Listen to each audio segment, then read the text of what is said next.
Hey, what is up guys, it's Lewpac here, back with another Albion Online video for you. And today we're going to be talking random dungeons and two awesome speed clearing builds that I've been using since they came out. So random dungeons were introduced middle of last week, they've been nearly out a full week now. I've been theory crafting, I've been testing a bunch of builds that I came up with myself and that viewers have sent in and said, hey, try this build, it's pretty good. And these are two of my favorites. Now, the solo random dungeons are a little bit different to the group ones in that, you know, composition doesn't really matter because you're alone, so you are the composition. And honestly, I liken the solo dungeons to playing Path of Exile in that it's all about going fast. In my opinion, to get the most out of dungeons, you want to clear as fast as possible for a number of reasons. Firstly, to optimize, you know, your fame per hour. The faster you're clearing, the more fame you're getting, the better it is. Also, the faster you're going, the more loot chests you're going to be opening, the better your chance of getting rare drops and better chests. And of course, the faster you're going, the less time you spend in each dungeon, which means the less chance of dungeon divers discovering you and ganking you. Shout out to all those guys that are diving solo dungeons with 5 people. You know who you are, I'm sure you're super cool. Another factor in these builds as well is the shrine buffs. Now there's a number of shrine buffs available in the solo random dungeons, but the particular interest to us are the 100% damage to mobs buff, which comes with the speed boost, and the cooldown reset and energy regain buff. You'll actually see a couple of variants of the builds in this video, but I'm gonna give you the actual rundown of the equipment that I settled on as my final choice. So, the first build we're going to be looking at then is what I call the Beyblades build. Yes, it is a great axe spin to win. I call it the Beyblades because it revolves around spinning around in a circle and killing everything. This is quite possibly one of the most fun builds I've ever played in this game, particularly for clearing these dungeons. It's just a super laugh to play and I've had so much fun with it. So, unsurprisingly, it does revolve around the Great Axe. The abilities we're going to be using on the Great Axe are Rending Swing for AoE bleeds, Spinning Blades, Raging Blades or Spinning Blades as I like to call it, is the new ability that we talked about in the abilities video that gives you a damage buff for everybody it hits, up to 10 stacks for 40% damage, and does damage in an AoE. This ability is only available at level 70 in Axe Tree. So until you've got Raging Blades, I would suggest Adrenaline Boost is your go-to ability, or maybe Deadly Chop for bosses. I sometimes even switch to Deadly Chop for tough bosses, because the armor resistance reduction is very handy. And of course, we're using the Whirlwind ability to do AoE, damage, buff our move speed, go fast, kill things in an AoE. That's the game plan. For the passive, I'm using Life Leech for 15% lifesteal, just to keep myself sustained as we go. I am actually using soups now. I started off using damage food, but honestly, I spent too long trying to regain health. And again, I was using the Hellion Jacket with the lifesteal aura to regain, as you'll see in some of the clips in this video. But I actually settled on the Stalker Jacket in the end because it does more damage. The Stalker Jacket's electric field does damage every half a second, whereas the Hellion Jacket procs every second. So it's quite a bit more damage on the Stalker Jacket, and with Soup you regain your health super quick between fights. I also was using the Stalker Helm for the big armor pierce, combined with the Limhurst Cape to manage my energy, but I found that the Limhurst Cape had quite a long cooldown, and honestly was a bit of a problem sort of waiting for it to come up and get my energy. So my final build option here is the Scholar's Cowl with the energy shield for pretty much unlimited energy supplies as well as physical resistances. And although I'm using the Limhurst Cape in this video because I didn't have the other capes on me, I think the Thetford Cape, the Chain Lightning one, is my go-to. And remember, all of your other damage abilities such as Stalker's Jacket or Thetford Cape can be buffed by Raging Blade. blades. So if you get those stacks before you activate them, you will get bonus damage.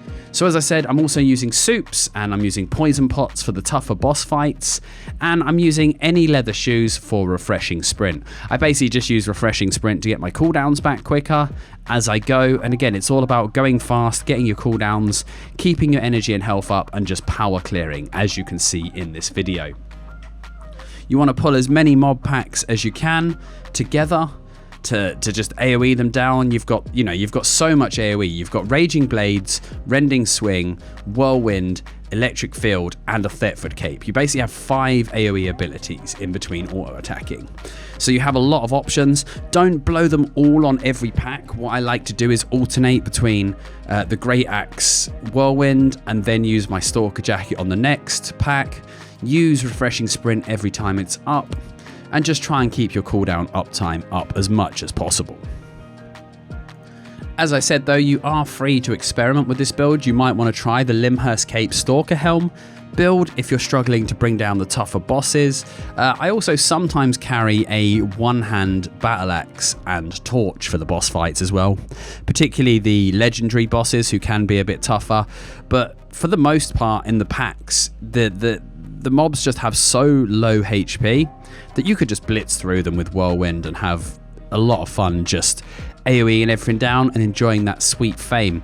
Do not be afraid as well. If you find a solo mob, such as a bear or something tough on its own, don't be afraid to just run past it and skip it, because this is all about AoEing down the packs, getting value for your buck.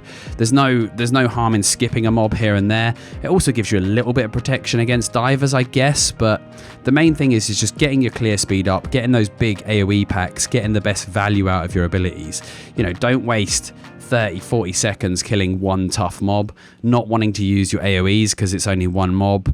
It just doesn't make sense to me. So honestly, I've started skipping a lot of the bigger mobs and just going as fast as possible.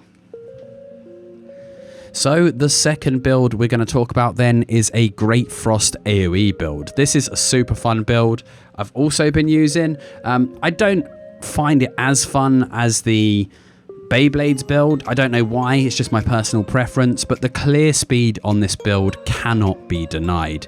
It is based around the Great Frost, as you can imagine, and it is a pretty fun build. It has a lot of AoE, a lot of burst potential, and it is built around the new Frost ability, that Ice Shard AoE Q ability that was just introduced in the Percival patch.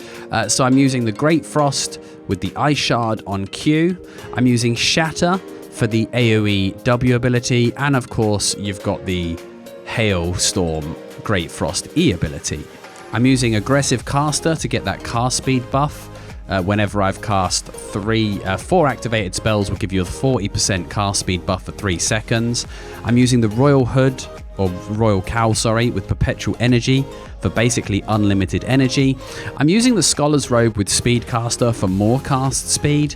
You can actually use the Druid Robe in this build. The reason I went with Scholars is because I wanted a cast speed focused build, and because I've maxed out Druid Robe already.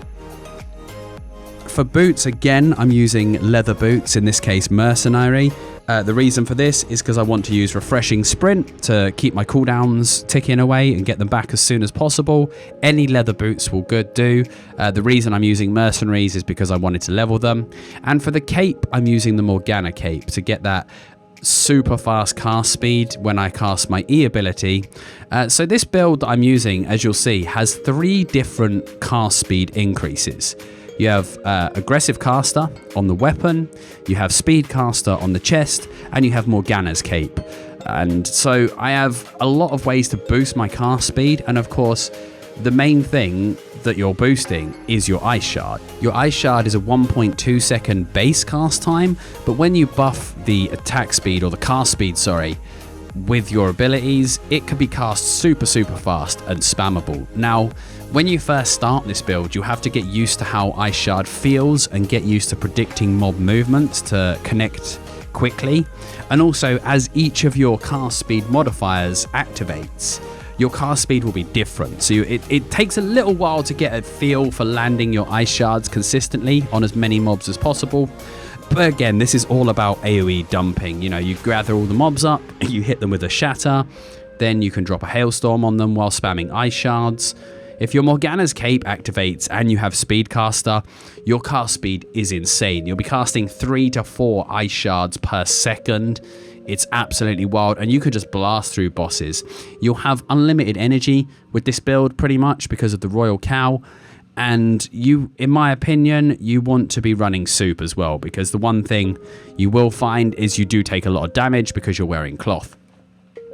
The soup will kick in when you get between packs, and although you won't regen quite as fast as my leather Beyblades build, you will still regain plenty of health.